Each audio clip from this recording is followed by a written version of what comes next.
Assalamualaikum warahmatullahi wabarakatuh. Di sini saya akan menyampaikan tugas abdi kelompok 2 mengenai penanganan dampak COVID-19 di Indonesia sesuai prodi saya Ilmu Komunikasi. Pertama-tama, saya akan memperkenalkan diri saya sendiri. Saya Tegar Diva Nugroho, NPM 52017111066. Langsung saja ke pembahasan mengenai dampak COVID-19 di Indonesia. Apa itu COVID-19 sebenarnya?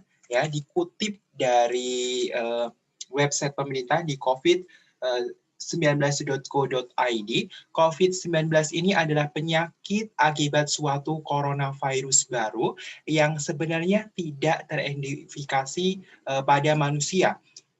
Coronavirus adalah suatu kelompok virus yang ditemukan pada hewan dan manusia.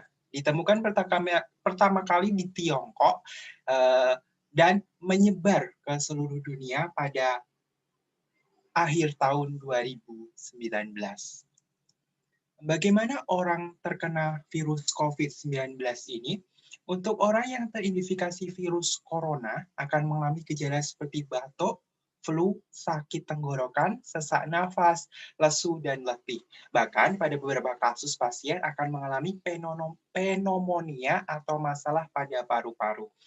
Ya, untuk itu kita harus bisa menghindari ini dengan selalu memakai masker apabila ingin keluar rumah, jaga jarak minimal 2 meter, dan selalu cuci tangan. Apabila tidak ada air yang mengalir, bawalah hand sanitizer kemana-mana. Kita harus bisa mengurangi kasus COVID-19 ini. Selanjutnya adalah penanganan COVID-19 di Indonesia itu bagaimana? Menurut berita kabar COVID-19 ya, di berita TV One pada Sabtu 2 Januari 2021, penanganan COVID-19 di Indonesia sudah lebih baik dari rata-rata dunia. Ada isu-isu ya yang mengatakan bahwasanya Indonesia ini gagal dalam penanganan COVID. Itu hoax ya, berita hoax.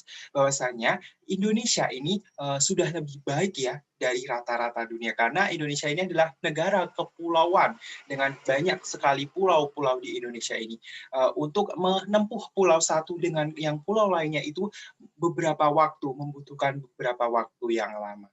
Itu dari berita kabar COVID-19 edisi Sabtu 2 Januari 2021 ini menceritakan bahwasanya lebih baik ya Indonesia ini dalam penanganan COVID-19 lebih baik dari rata-rata dunia. Selanjutnya adalah dampak COVID-19. Bagaimana dampak COVID-19 di Indonesia? Ya, dikutip dari Antara News bahwasanya dampak pandemi COVID-19 ini akan terasa hingga puluhan tahun ke depan, apalagi bagi dunia kesehatan yang langsung terjun untuk menangani pasien yang terserang COVID-19. Iya, untuk itu kita dampak ini adalah dampak negatif daripada COVID-19 ini. Ada juga dampak positifnya, yaitu kita juga di rumah ini ya, untuk at home. Berarti dampak positifnya adalah kita bisa bertemu dengan keluarga setiap saat. Biasanya kan bertemu keluarga cuma di akhir pekan atau weekend saja. Selanjutnya adalah peran Ilkom, ilmu komunikasi dalam penanganan dampak COVID-19 ini. Ya, perannya adalah tidak boleh menyebarkan berita bohong atau hoax, karena ilmu komunikasi mengaji tentang penyiaran, dunia penyiaran. Berarti ya kita tidak boleh menyebarkan ya berita-berita bohong, ya sara-sara kritik dan bohong itu tidak boleh. Kita harus memantau apakah berita tersebut benar-benar tidak hoax untuk kita terbitkan. Seperti itu.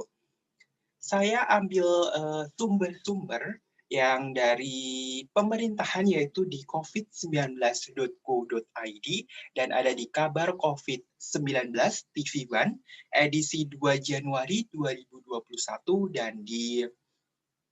dan di website antaranews.com. Judul beritanya adalah WHO, dampak virus corona akan terasa hingga puluhan tahun ke depan. Terima kasih. Saya akhiri dengan wassalamualaikum warahmatullahi wabarakatuh.